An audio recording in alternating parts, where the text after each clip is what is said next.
foraba hasta 3 y 4 paredes de cemento, de bloques de ese malo que tenía ese hotel. Y donde muere Lora lo que había era una pared de cemento, o sea que Lora lo metieron en el pecho, metedora 50. El doctor Rafael Caseacta nos dice que era muy amigo de Lora Fernández. Él me había sacado de la habitación donde lo mataron. Yo estuve ahí en esa habitación y él me dijo, sal de ahí porque van a usar un tanque. Y yo digo, pero es que esas paredes, claro, yo no sabía nada de lo que era capaz de hacer un tanque de eso, ¿no? Dice, no, eso se lo llevan como un cristal.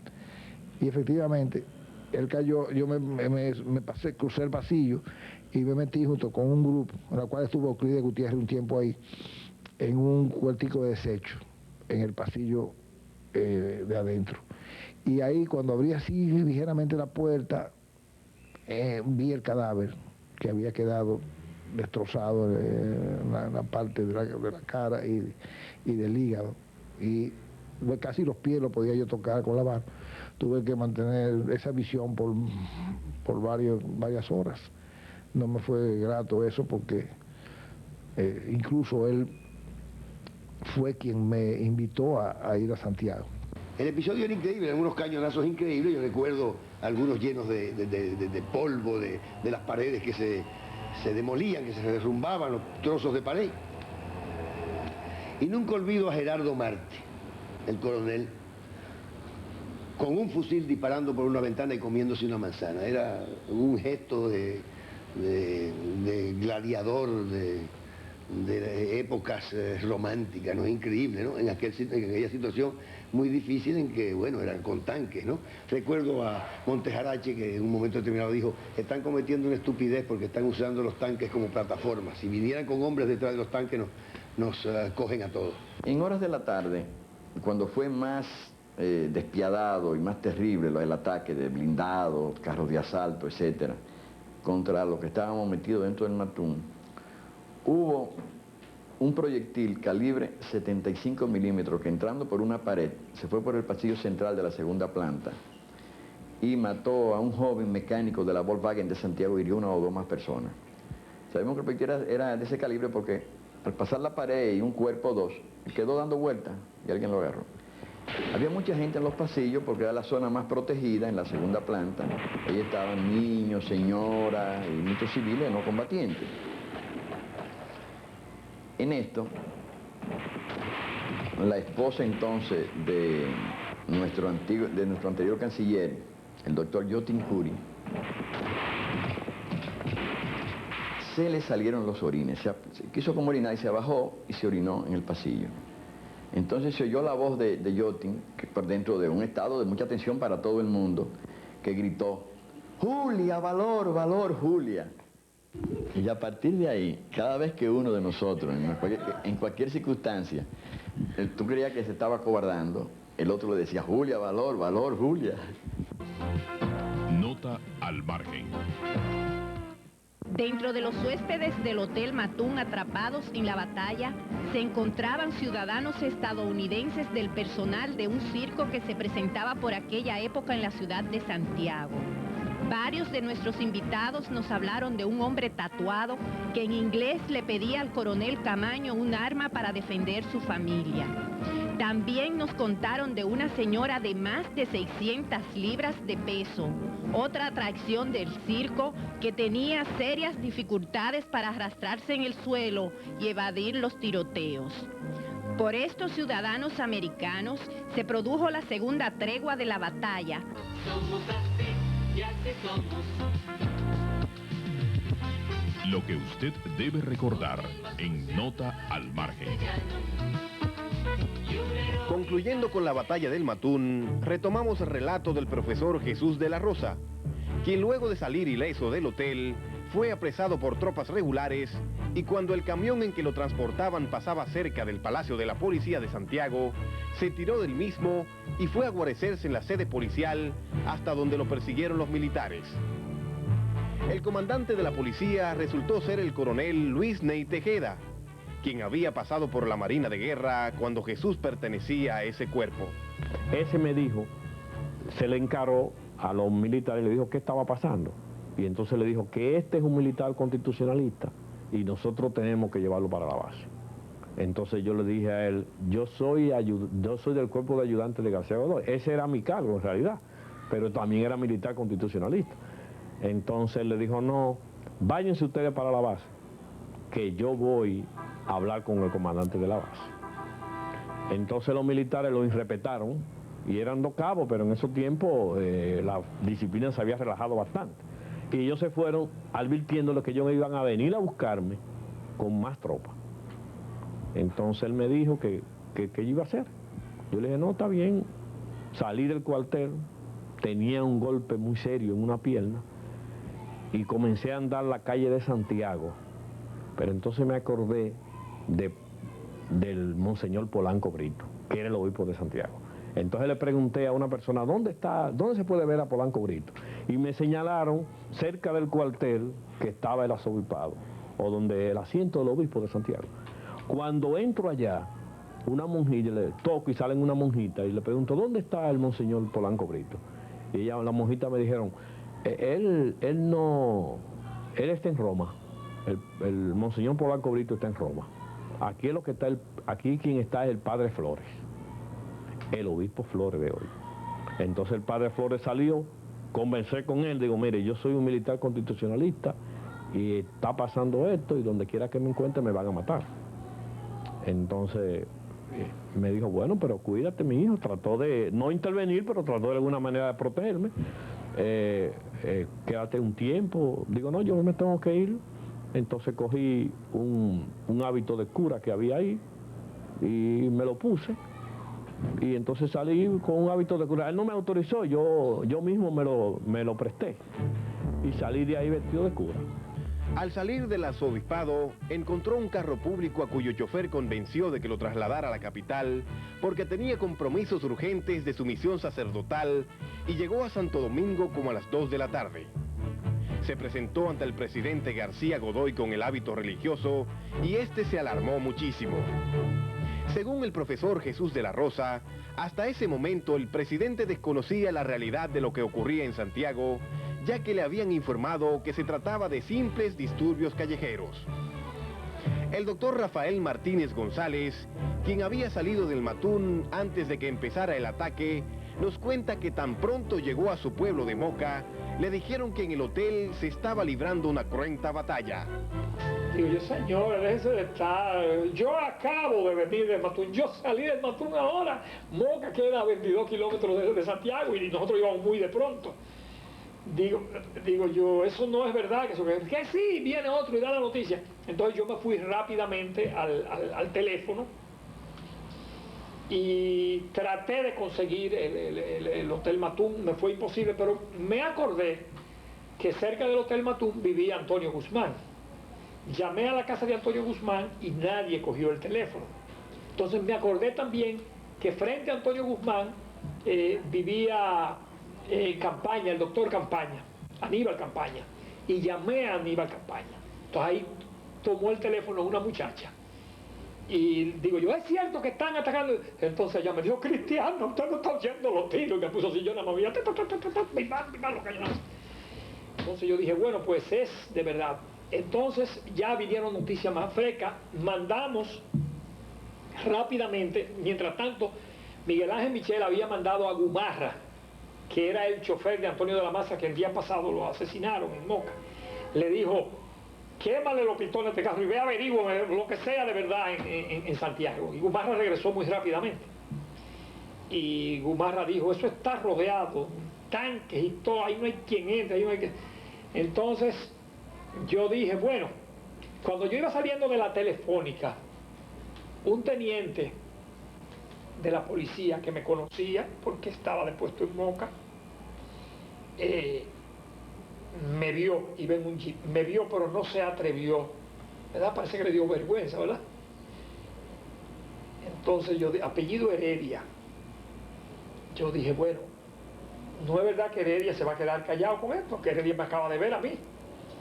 Y salgo de ahí y nos vamos donde Miguel Ángel Michel y yo le digo a los que andan conmigo, yo le digo, señores, porque hubo alguien que me dijo que fuéramos, en Moca habían brigadas dispuestas a ir a defender, digo yo, consíganme un solo rifle. ¿Quién tiene un rifle aquí? Nadie. Digo, pues no hablen disparates.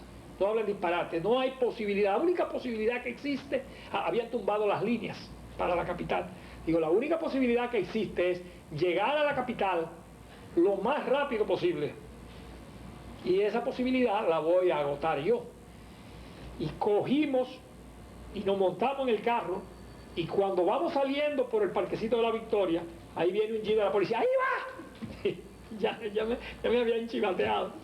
Entonces nos paramos en La Vega ligeramente y le cambiamos el carro al suegro de Memé Alburquerque por un Chevrolet Impala que tenía, y le dejé el mío. Él cayó preso, ese día cayó preso, porque ellos anotaron la placa de mi carro. Allá tuvo el preso, Ñeñe se llamaba, comerciante de allá. A pesar de que en el trayecto fueron sometidos a numerosos registros, llegaron a la capital en tiempo récord y se fueron directo a la casa del profesor Juan Bosch. En ese momento, hacía instantes que se acababa de enterar, entonces me dijo, Lora Fernández murió. La primera vez que yo... Entonces me dijo, rápido, Rafael, ¿qué posibilidad tienes tú de movilizar el partido? Digo, todas. Dice, pues tira el partido a la calle, que quemen goma, que rompan vidrieras, que tiren piedras, que hagan todo. Es lo único que puede salvar a esa gente. Vamos a hacer lo mismo. Ya yo me comuniqué con el 14, es decir, que todos al mismo tiempo hicimos lo mismo. Y aquí se armó un desorden tan descomunal que fue lo que le salvó la vida a ellos allá. De los sucesos en Santo Domingo hablaremos más adelante para retomar lo que ocurría en el Hotel Matún. En la batalla estaban atrapados varios ciudadanos norteamericanos del personal de un circo que por demás estaba instalado en las inmediaciones del Matún. Eran huéspedes del hotel y como el suceso había empezado temprano en la mañana, a todos les sorprendió el ataque dentro del edificio. Ya Lora había muerto,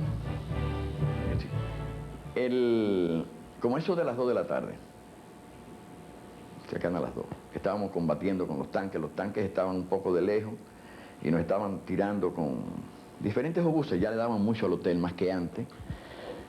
Los aviones pasaban, pero nunca dispararon, se mantenían volando, pero nunca dispararon. Y ya las tropas, calculamos nosotros que podían ser más de 500 soldados. Luego supimos que habían tenido soldados de Mao, de San Francisco de Macorís, de sitios cercanos, además de los que estaban en Santiago, tropas del ejército.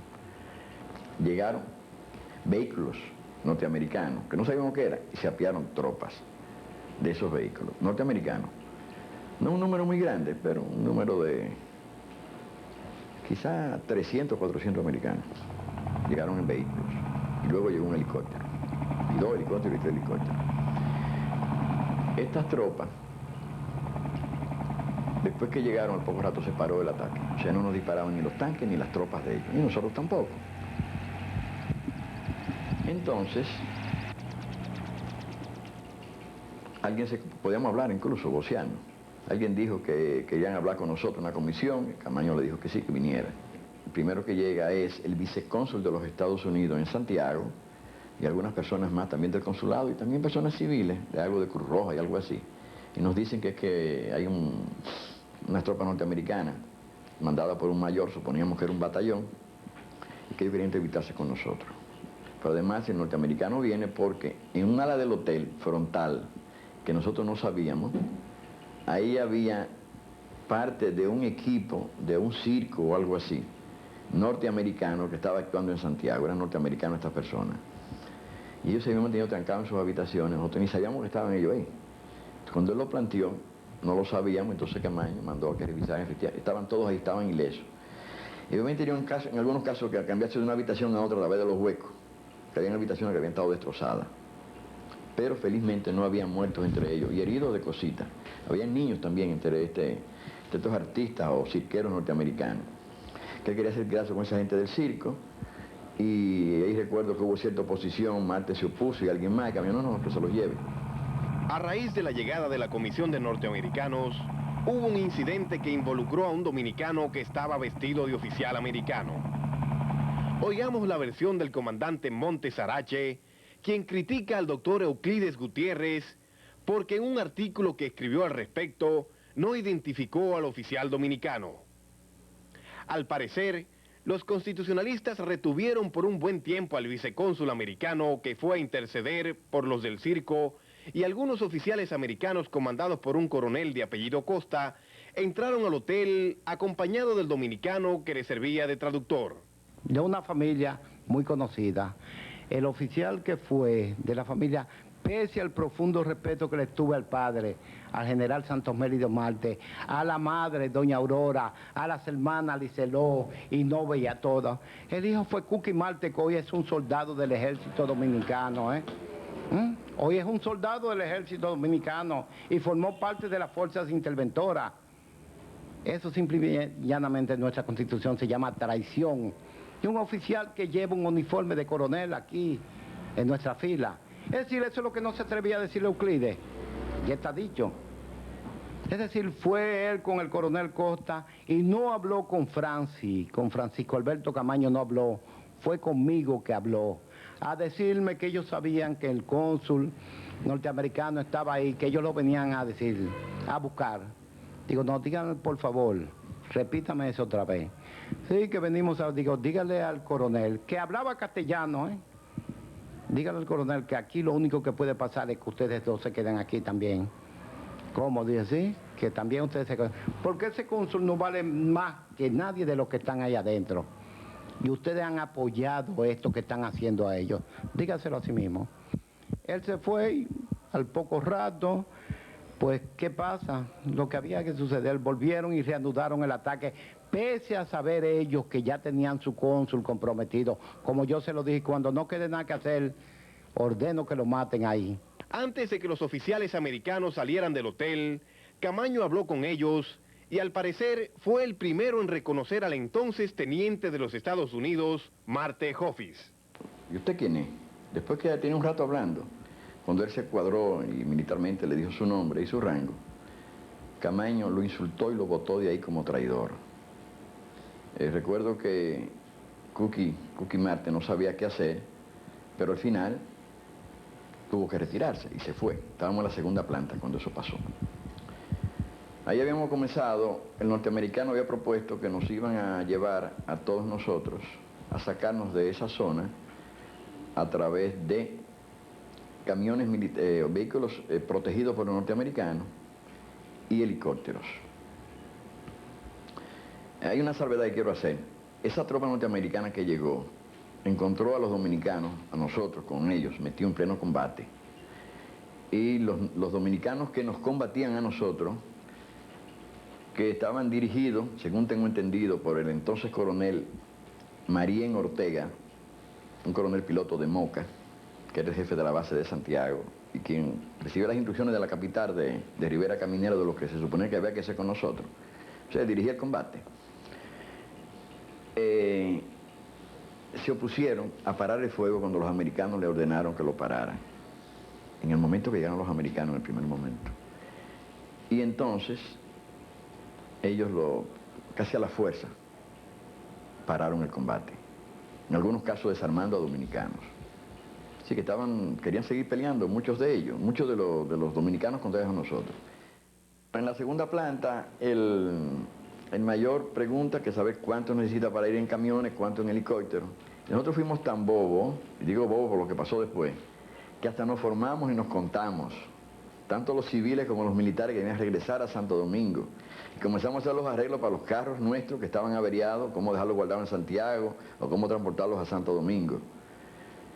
Y después que el norteamericano toma nota de todo, se retiran. ¿Y qué es lo que pasa cuando se van los norteamericanos? Desaparecieron del panorama. Entonces fue el ataque más furioso que hubo de las tropas que estaban en el Santiago de sus alrededores contra nosotros. Ahí es cuando los tanques realmente vienen y llegan hasta darle al hotel cabezada. Aunque el ataque empezó estando aún dentro del hotel, el vicecónsul americano en un momento paró para que éste pudiera salir con los del circo y algunos civiles heridos. Aunque prometieron que ya no habrían más ataques y que todos los constitucionalistas serían evacuados por la Fuerza Interamericana de Paz, tan pronto se retiraron, empezó el peor de los ataques con los tanques. El coronel Luis Manuel Bordas, quien aparece disparando, nos dijo que casi inmediatamente se captó esta fotografía el jovencito que aparece junto a él fue muerto. Era el sargento Peña de la Marina de Guerra, quien murió junto a otras 4 personas. Al parecer, cuando entraron los oficiales americanos al hotel, observaron que los militares constitucionalistas eran pocos y mal armados. Así que decidían que no había inconvenientes en combatirlos hasta liquidarlos a todos. El cerco al hotel pareció estrecharse. Coronel Camaño me dijo a mí, Evelio, como tú eres de aquí, de Santiago, nosotros no vamos a aguantar 2 días aquí, pues no tenemos las municiones necesarias. Nosotros tenemos que romper este cerco, internarnos en la parte de la ciudad. ¿Dónde sería mejor en Santiago? Van a matar 7 o 8 de nosotros, pero hay que hacerlo. Bien, entonces yo le señalé, fíjese, Los Pepines en Santiago, que fue ahí la masa popular, y a mí me conoce mucha gente, ya que yo fui de los hombres que me destaqué en la época de Trujillo peleando contra los paleros. Entonces quedamos en eso. Si nosotros no creíamos, naturalmente los cuentos que nos hacían, la Chapeta estaba llamando a la capital, así que iba a mandar los helicópteros, que iban a decir que iban a tener cerco, nada de eso. Y entonces Camaño tenía en mente que si era un cuento de ellos y que si nosotros nos quedábamos ahí, teníamos que salirnos del Matún y coger la ciudad, que era más factible ya con la experiencia que tenemos en Ciudad Nueva, así hacerlo. Hasta que llegó un momento en que los tanques llegaron hasta debajo del hotel, pisando los carros, y metían el cañón dentro del hotel y disparaban dentro del hotel, ahí en el comedor, ¡bum!, soltaban un bimbazo y luego se estrellaban contra el hotel. Yo supongo que ellos esperaban como que nosotros nos rindiéramos, como que sabían que habían visto las pocas armas que teníamos, el número de hombres que éramos nosotros, porque militares quizás no andaban algunos 30, el resto eran prácticamente civiles, que habían combatido la mayoría. Y creían que con un despliegue así podíamos rendirnos, no sé qué cosa. El asunto fue que ellos tanques parecían rabiosos, dándole a la fachada del hotel, dándole cabezada. Ahí rompieron muchos carros. En ese invento, que yo tenía una granada para fusil, se disparan con una cápsula de salva, y bajo al carro, la subo, y voy a darle un granadazo a un tanque. Pero cuando inclino el fusil, la granada se cae y no explota.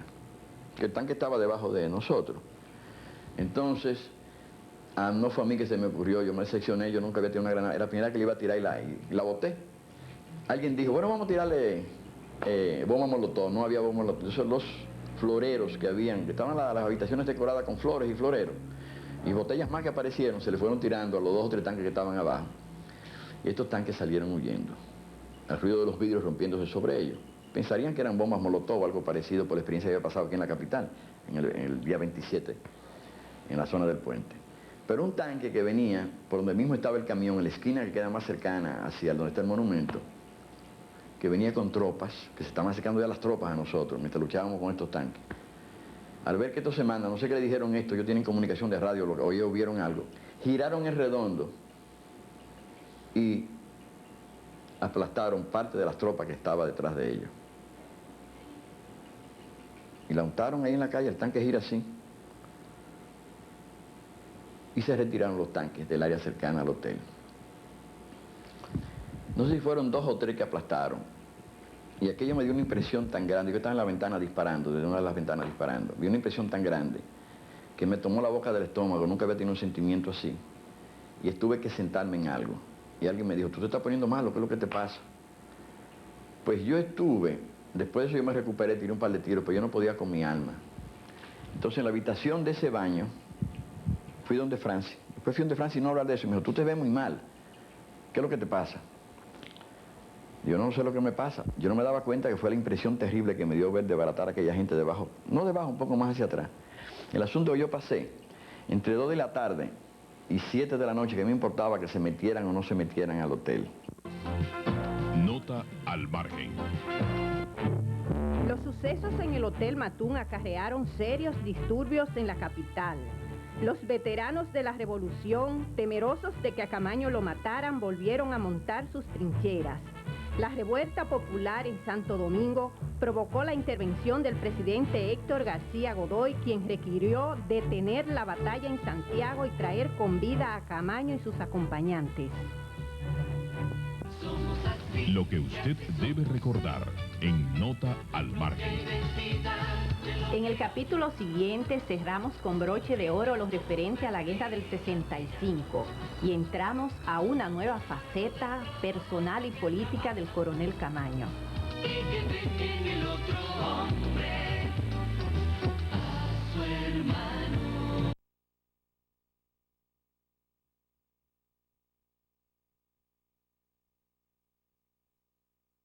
Y así somos, una historia con indios. Concluiremos con el rescate de los constitucionalistas del Hotel Matún y luego veremos la salida del coronel Camaño hacia Londres. Este es el 18º capítulo, Francis Camaño, su vida, su tiempo y su historia. Retomamos los sucesos en el Hotel Matún. La Fuerza Interamericana de Paz, integrada mayormente por tropas de los Estados Unidos, se presentó al lugar entrada la noche.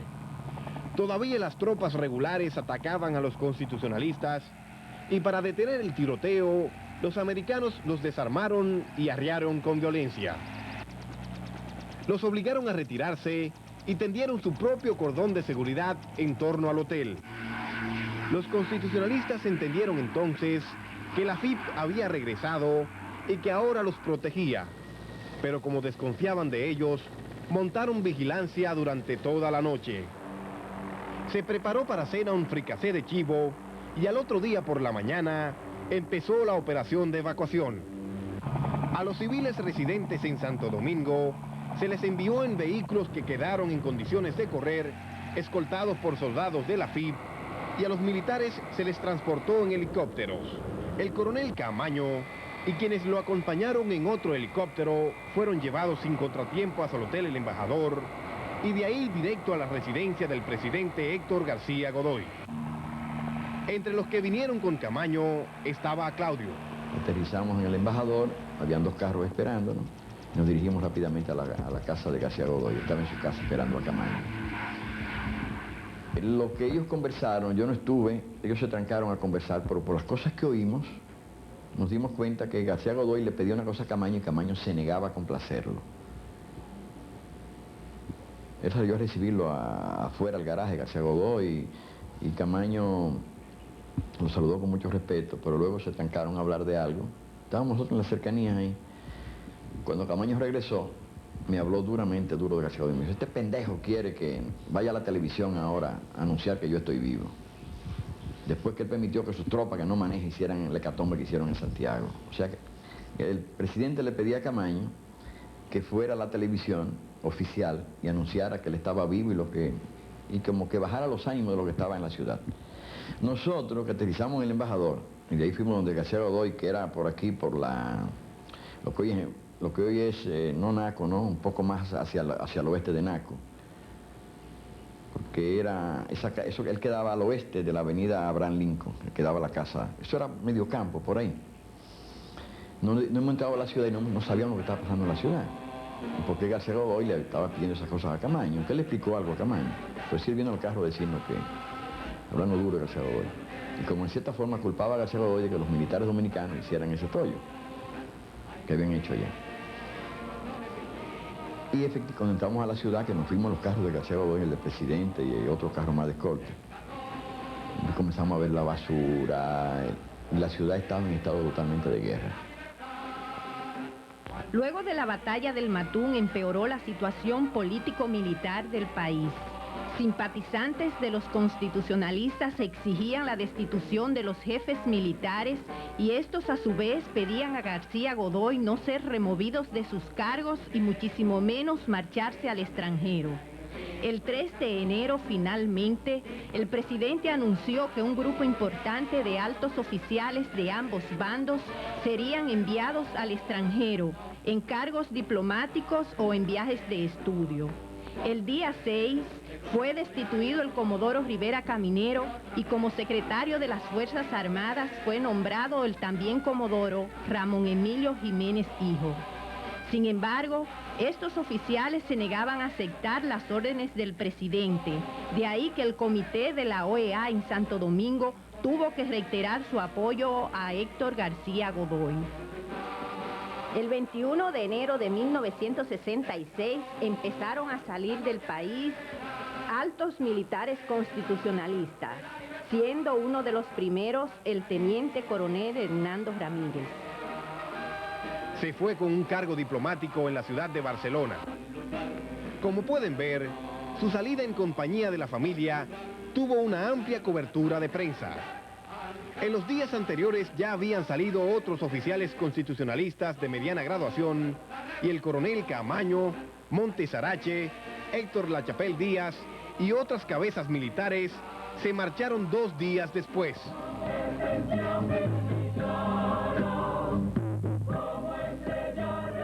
Estas son algunas de las imágenes recogidas por la prensa cuando se anunció la salida del coronel Caamaño como agregado militar en la ciudad de Londres.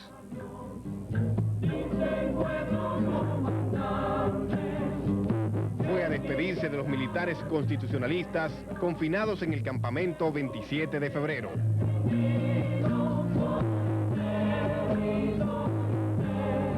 Los alrededores de su casa se colmaron de un mar de gente. En la terraza de la vivienda tuvo lugar esta reunión de despedida con dirigentes constitucionalistas a quienes les leyó unas palabras donde reiteraba que era obediente al poder civil y que por esta razón cumplía el compromiso de marcharse.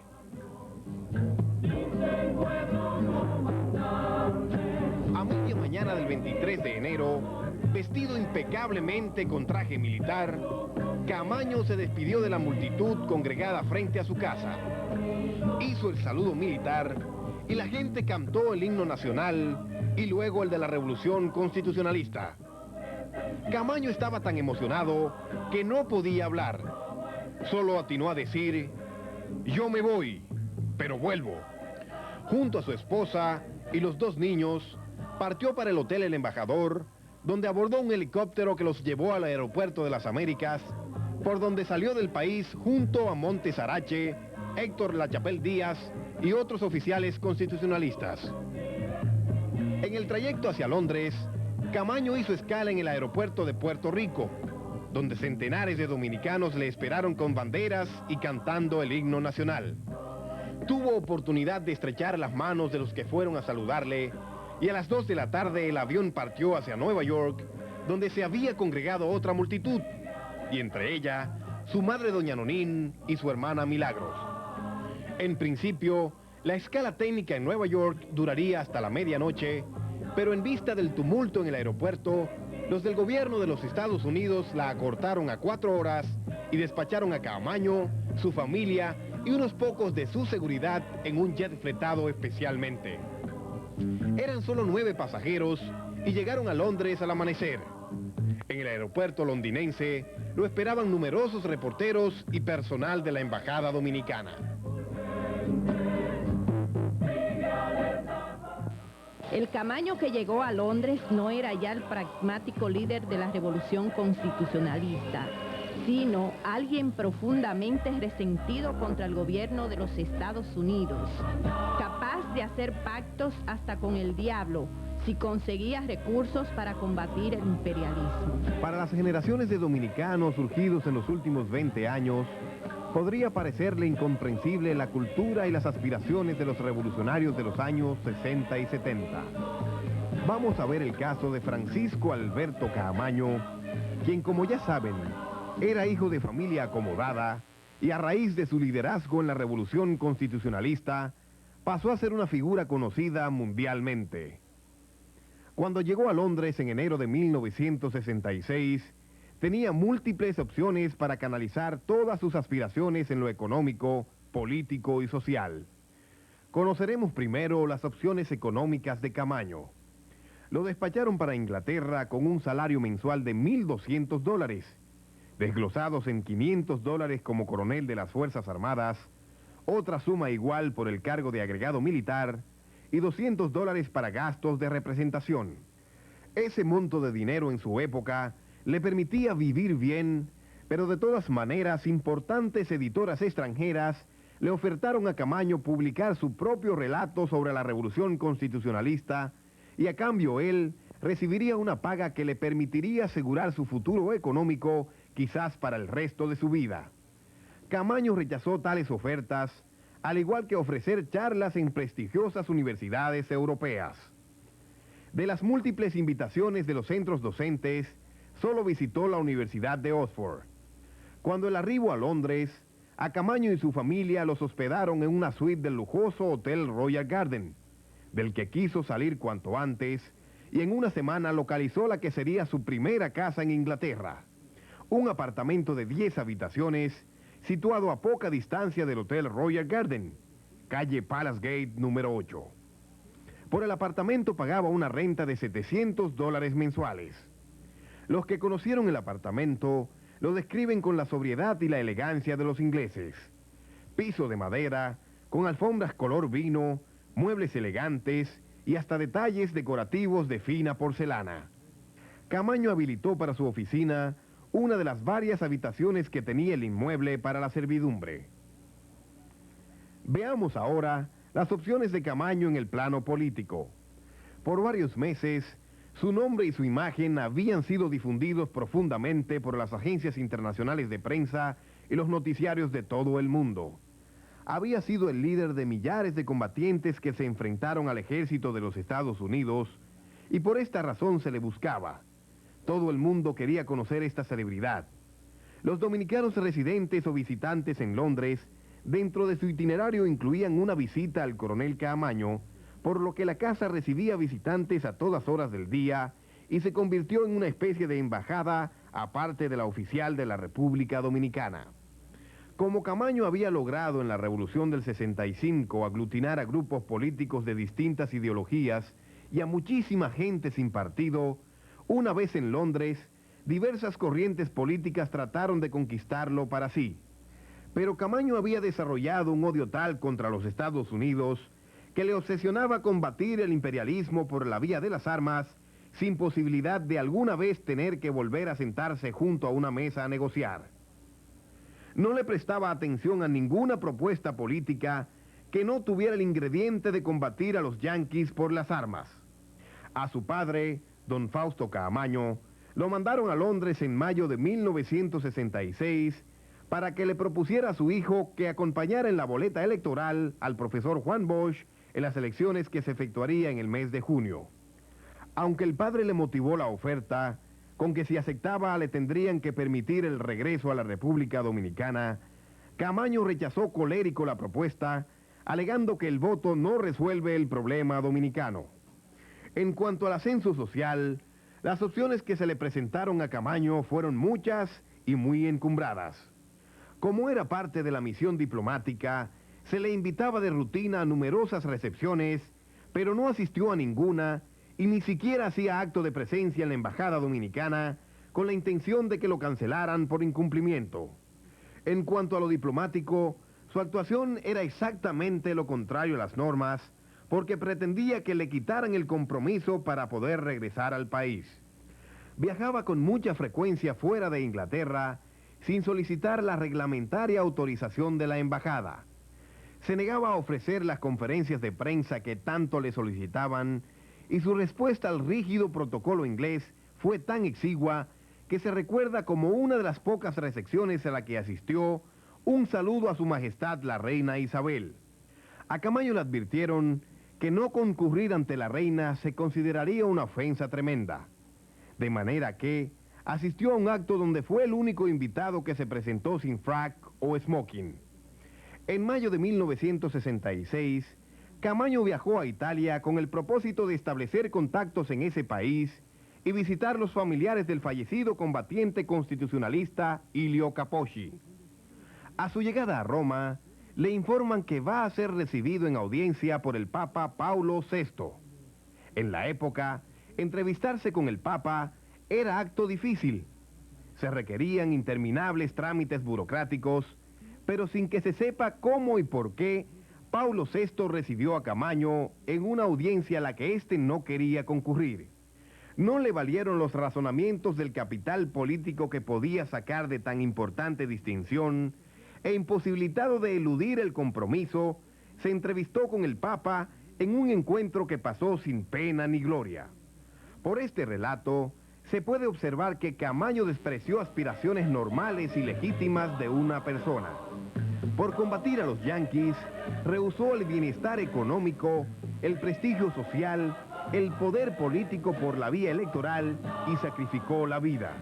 Por demás, desde que empezó su transformación a raíz de la Revolución Constitucionalista, tuvo que hacer grandes esfuerzos para superarse intelectualmente.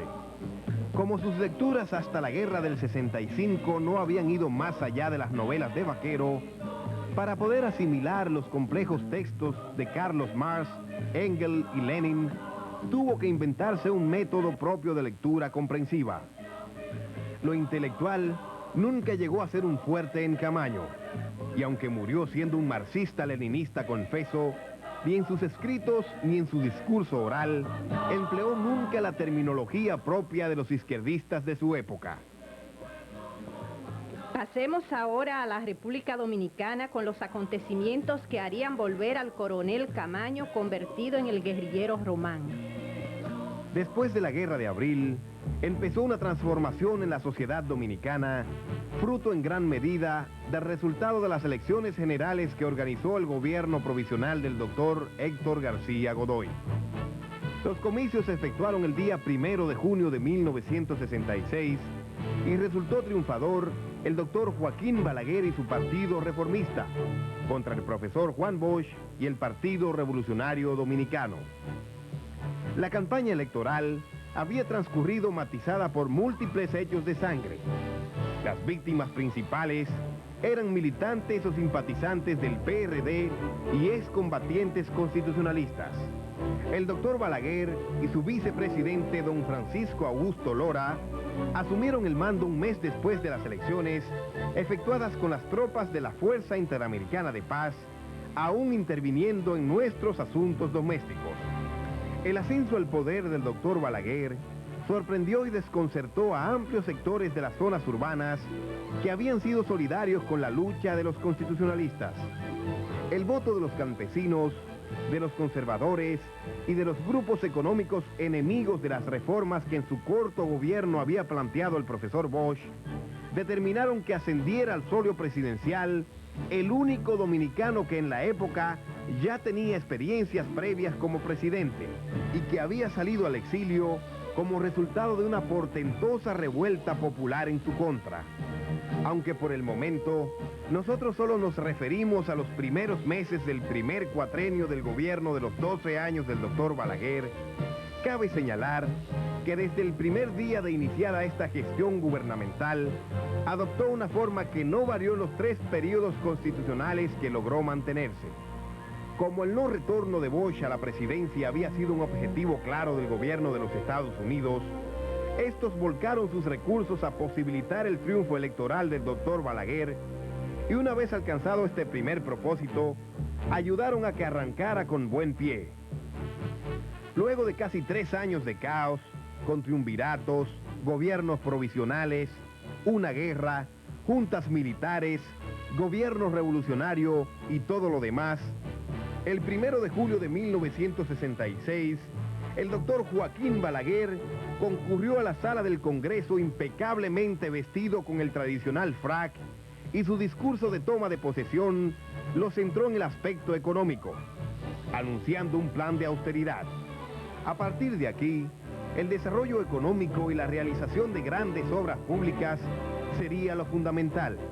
Y si alguien repasara los periódicos de los primeros meses del gobierno del doctor Balaguer en 1966, observará con asombro que gran cantidad de las instituciones para el desarrollo aún existentes surgieron en aquel entonces. La recuperación económica y la realización de grandes obras públicas nos llegaron acompañados de una fuerte represión política centrada especialmente contra los excombatientes constitucionalistas y militantes de las izquierdas. Los militares constitucionalistas fueron rechazados en los cuarteles y al igual que los combatientes civiles, se vieron en la calle sin trabajo y como objetivo para atentados criminales. Los izquierdistas, por su parte, después de la Revolución del 65, persistieron en sus pugnas internas y su método de lucha, y como todos sus partidos eran ilegales, fueron también objeto principalísimo de la represión. En resumida cuenta, a los pocos meses de iniciado el nuevo gobierno, además del despegue de la economía y el inicio de importantes obras públicas, tuvimos por añadidura un significativo número de exiliados, presos, perseguidos, muertos y desaparecidos por razones políticas. Nota al margen. Dentro del cúmulo de informaciones recogidas por nosotros, con relación al doctor Joaquín Balaguer, solo tuvimos noticias de que por lo menos una vez conversó por teléfono con el coronel Camaño. Fue durante la guerra, después que regresó de su exilio y sintiéndose amenazado por el gobierno de reconstrucción nacional que encabezaba el general Antonio Inver Barrera, se habría comunicado con Camaño para que se le acogiera en la zona constitucionalista en caso de que Inver Barrera persistiera en su propósito de sacarlo del país. El dato nos lo aportó Evelio Hernández, quien asegura que a él Camaño lo encargó de que habilitara para el doctor Balaguer una residencia en la calle Mercedes, que estaba deshabitada y era propiedad del historiador Emilio Rodríguez de Morici. Camaño se habría sentido muy honrado con acoger en su zona al doctor Balaguer, pero esto nunca llegó a ocurrir debido a que el doctor no tuvo que huir de la represión de la Junta del general Inver. Además de este dato, si algo ha quedado claro en nuestra investigación es que Camaño comenzó a conspirar contra el gobierno del doctor Balaguer aún antes de que éste fuera electo presidente. Como empezaremos a oír, Camaño sabía de antemano que Juan Bosch no iba a ganar las elecciones del 66. Por esta razón, coordinó una acción armada contra el gobierno que surgiera de esos comicios, porque entendía que combatir a ese gobierno era enfrentarse a los Estados Unidos. Lo que usted debe recordar en Nota al Margen. Como esta serie pretende ser el documento fílmico y testimonial más extenso que se pueda realizar sobre el coronel de Abril, a continuación vamos a ventilar el espinoso asunto de los dos matrimonios de Camaño, lo cual explicamos de la manera siguiente. Esta fotografía del coronel Francisco Alberto Camaño Deñó fue captada en 1973 en La Habana, Cuba, pocas semanas antes del desembarco de Playa Caracoles.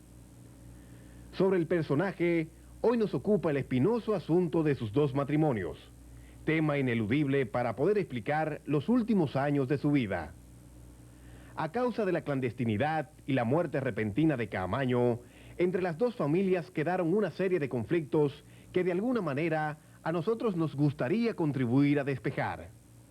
Como a doña María Paula Acevedo y sus hijos Alberto y Francito, ustedes ya los conocen bien, introduciremos ahora a doña Vicenta Vélez Catrén, quien está acompañada de sus dos hijos con el coronel Camaño, Tania Quisqueya y Román Ernesto. También está Verónica María, hija de Tania y por lo tanto nieta de Camaño. A doña Vicenta Vélez Catrén se le atribuye haber sido la persona que más influenció en el coronel Camaño desde que ambos iniciaron la relación amorosa. Al parecer, ella era el prototipo de mujer a que nuestro personaje aspiraba. Hija de don Vicente Vélez, un exiliado español perteneciente al Partido Comunista de su país, por lo que debió venir a refugiarse a la República Dominicana en tiempos de Trujillo.